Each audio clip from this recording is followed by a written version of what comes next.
Hello दोस्तों, नमस्कार। जैसा कि आप लोग जानते हैं कि हम लोगों की जो हिंदी साहित्य की सीरीज चल रही है, वहां पर हम लोग हिंदी साहित्य इतिहास लेखन पढ़ रहे थे। तो हिंदी साहित्य इतिहास लेखन में हमने कई इतिहासकारों को देखा है जहां पर उन्होंने साहित्य के इतिहास को लिखने का कार्य किया है। जैसे कि आप जानते हैं कि गार्सा द ताशी का नाम आपने सुना होगा, गार्सा द ताशी, ठीक है। तो इन्होंने हिंदी साहित्य इतिहास लेखन परंपरा की शुरुआत की है, ठीक है। तो ये पहला नाम है हिंदी साहित्य इतिहास लेखन में जो कि इस परंपरा को शुरू करते हैं। इसी क्रम में हम लोगों ने शिव सिंह सेंगर जी को पढ़ा है, जो कि हिंदी में लिखने वाले पहले इतिहासकार रहे हैं। हिंदी में लिखने वाले पहले इतिहासकार रहे हैं और प्रथम भारतीय भी। ये आप लोगों ने पिछली वीडियो में देखा है, और अगर आप लोगों ने पिछली वीडियो नहीं देखी है तो आप लोगों को इस वीडियो में उन सभी वीडियो का आपको लिंक मिल जाएगा, वहां से आप लोग हिंदी साहित्य इतिहास लेखन की पद्धति को पढ़ेंगे। आज जो हम लोग शुरुआत कर रहे हैं वो करेंगे जॉर्ज अब्राहम ग्रियर्सन।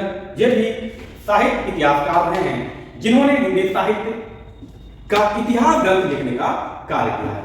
तो आप जानते हैं कि जो इनके इतिहास ग्रंथ का नाम है, तो आप बताएंगे क्या नाम है? हो सकता है आपको पता हो, और नहीं पता है तो हम लोग यहां पर देखेंगे। तो जो इनका ग्रंथ है, जो इनकी रचना है, the modern vernacular literature of Hindustan.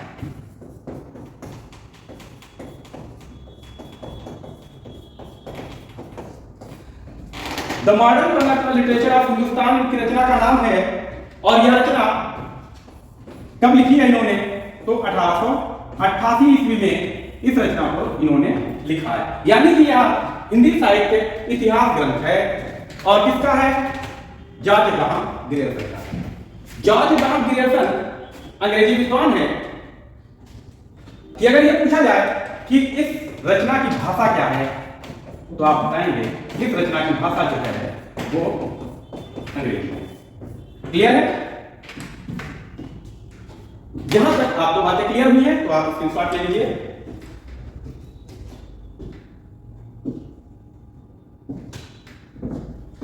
इससे पहले जो विद्वान रहे हैं उन्होंने अपने अपने ग्रंथ को अपने अपने अनुसार कवियों का उल्लेख किया है। जैसे कि गार्सा द ताशी जी को आप जानते हैं कि वो एक फ्रेंच विद्वान थे और उर्दू के हिमायती थे, तो वहां पर उन्होंने उर्दू के ही ज्यादा से ज्यादा कवियों का उल्लेख किया, ठीक है ना। फिर उसके बाद में मौलवी करीमुद्दीन ने उनके ही ग्रंथ का अनुवाद किया, और वो अनुवाद उन्होंने उर्दू में किया था। चूंकि वो उर्दू के हिमायती थे तो वहां पर उन्होंने उर्दू के ही विद्वानों को ज्यादा से ज्यादा स्थान दिया है। अब जॉर्ज अब्राहम ग्रियर्सन ने यह जो ग्रंथ लिखा है, इसमें जो रचनाकार हैं, इस ग्रंथ में जो रचनाकार हैं वे सभी के सभी हिंदी के रचनाकार हैं, क्योंकि ग्रियर्सन जी ने यह समझा कि जब हिंदी साहित्य का इतिहास लिखा जा रहा है तो हिंदी के रचनाकार भी उसमें होने चाहिए, और इन्होंने ऐसा ही किया। इसीलिए इस ग्रंथ को सच्चे अर्थों में हिंदी साहित्य का इतिहास ग्रंथ माना जाता है। क्लियर हुआ? ठीक है, हम लोग देखेंगे अगली स्लाइड में। देखते हैं अब जो गार्सा द ताशी थे या फिर शिव सिंह सेंगर जी हैं, इन्होंने इतिहास ग्रंथ लिखा, लेकिन वहां पर कुछ कमियां थी, इसलिए उनको पूर्णतः इतिहास ग्रंथ नहीं माना जाता है। जो सच्चे अर्थों में इतिहास ग्रंथ माना जाता है वो जॉर्ज अब्राहम ग्रियर्सन के ही इतिहास ग्रंथ को माना जाता है, क्योंकि यहां पर इन्होंने क्या किया है? यहां पर इन्होंने काल विभाजन का कार्य किया है। काल विभाजन करने का प्रयास किया है, ठीक है। काल विभाजन करने का प्रयास किया है यहां पर, और साथ ही साथ जो काल विभाजन किया है, इस काल विभाजन का नामकरण भी किया है। तो इसीलिए इसको सच्चे अर्थों में इतिहास ग्रंथ माना जाता है। अब यहां जो प्रश्न बनता है कि ग्रियर्सन ने इतिहास ग्रंथ में जो काल विभाजन किया है, तो प्रथम काल को इन्होंने क्या नाम दिया है?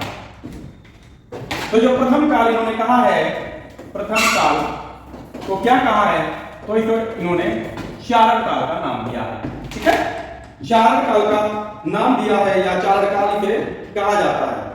क्योंकि इस समय जो चारण काल इसे क्यों कहा गया, क्योंकि जो रचनाकार था, जो रचनाकार हुआ करते थे इस समय, वे अपने राजाओं की प्रशस्ति पर रचनाएं लिख रहे थे, उनका ही यशोगान कर रहे थे, अतिशयोक्तिपूर्वक उनका वर्णन कर रहे थे। तो इसीलिए इस काल को इन्होंने चारण काल कहना ही उचित समझा है। ठीक है, कि यह जो ग्रंथ है, यह जो ग्रंथ है, अगर इन्होंने ग्रंथ लिखा भी है तो इस ग्रंथ का प्रकाशन भी हुआ होगा।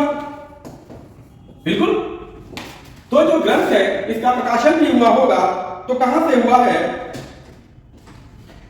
तो हम लोग देखेंगे कि इस ग्रंथ का प्रकाशन एशियाटिक सोसाइटी ऑफ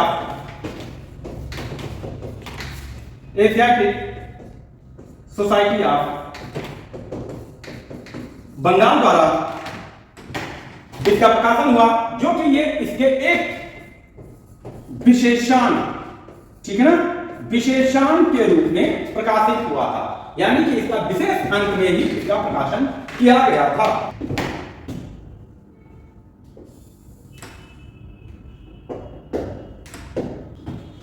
कुछ महत्वपूर्ण विशेषताओं की बात करें, अगर विशेषताओं की बात करें तो इस ग्रंथ की विशेषताएं क्या क्या हो सकती हैं, इस ग्रंथ की विशेषताएं क्या क्या हो सकती हैं, तो काला क्रमानुसार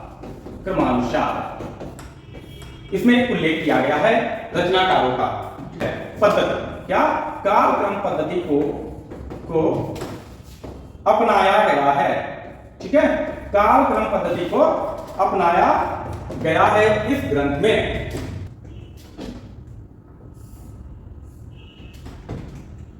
कुछ चीजें और देखते हैं हम लोग कि अनुवाद। अब अनुवाद की बात क्या होगी कि जिस प्रकार से गाथा दातासिक के ग्रंथ का उर्दू अनुवाद और हिंदी अनुवाद हुआ है, ठीक उसी प्रकार से जो ग्रियर्सन जी ने अपना ग्रंथ लिखा है उसका भी अनुवाद किया गया। चूंकि यह ग्रंथ जो है आप जानते हैं कि अंग्रेजी भाषा में लिखा गया है, तो अब अंग्रेजी भाषा में लिखा गया है तो इसका समझ पाना सभी भारतीयों के लिए थोड़ा मुश्किल सा कार्य रहा है। तो इसका जो अनुवाद हुआ है वो हिंदी में अनुवाद किया गया है, और यह जो हिंदी में अनुवाद किया गया है वो किसने किया है, तो हिंदी में अनुवाद किसने किया है, तो आप बताएंगे डॉक्टर किशोरीलाल गुप्त जी ने इसका अनुवाद किया है। किसने किया है, तो हिंदी भाषा में किया गया है। ठीक है, और किस नाम से किया गया है, किस नाम से किया गया है, तो आप बताएंगे हिंदी साहित्य का इतिहास। हिंदी साहित्य का इतिहास नाम से इस ग्रंथ का हिंदी में अनुवाद किया गया। किस भाषा से, अंग्रेजी भाषा से किया गया। किसके ग्रंथ का, तो जॉर्ज अब्राहम ग्रियर्सन के ग्रंथ का किया गया। किसने किया है, तो डॉक्टर किशोरीलाल गुप्त जी ने इसका अनुवाद किया है। अगर आपसे समय पूछा जाए तो आप क्या बताएंगे, 1957 ईस्वी में इस ग्रंथ का अनुवाद किया है। तो आज हम लोगों ने ठीक जॉर्ज अब्राहम ग्रियर्सन जी को पूरी तरीके से पढ़ लिया है। जो हम लोगों ने अब क्या क्या कवर कर लिया हिंदी साहित्य के इतिहासकारों में, आप जानते हैं कि गाथा दातासी जी को हम लोगों ने कवर किया है, सेंगर जी को देख लिया है, आज जॉर्ज अब्राहम ग्रियर्सन जी को हम लोगों ने देखा है। इसके बाद का जो हम लोगों का अगला क्रम होगा, अगला जो क्रम पढ़ेंगे हम लोग, तो अगला जो नाम हम लोग पढ़ेंगे वो आप जानते हैं शायद कि मिश्र बंध महत्वपूर्ण नाम है हिंदी साहित्य इतिहास में। जो इनके द्वारा हिंदी साहित्य का इतिहास लिखा गया है उसको हम अगले वीडियो में पढ़ने वाले हैं, जिसका नाम है विश्वबंधु विनोद, और उसके आगे हम लोग और देखेंगे हिंदी साहित्य का एक बेहतरीन नाम, महत्वपूर्ण नाम और विख्यात आचार्य रामचंद्र शुक्ल तक पहुंचेंगे हम लोग। तो आज यहीं तक हम लोग देखते हैं, यहीं पर विराम लेते हैं। Thanks for watching video. अगर आप लोगों को वीडियो अच्छा लगता है तो आप कुछ सहयोग कर सकते हैं, आप वीडियो को शेयर कर सकते हैं, और यदि आप लोगों को कंटेंट अच्छा लग रहा है तो आप वीडियो को सब्सक्राइब कर सकते हैं। कंटेंट आप लोगों को हिंदी साहित्य का पूरा कंटेंट आप लोगों को एग्जाम से पहले कंप्लीट मिलेगा और वो भी फ्री ऑफ कॉस्ट मिलेगा। रेगुलर क्लासेस आप लोगों को मिलते रहेंगे। Thanks for watching video. Thank you.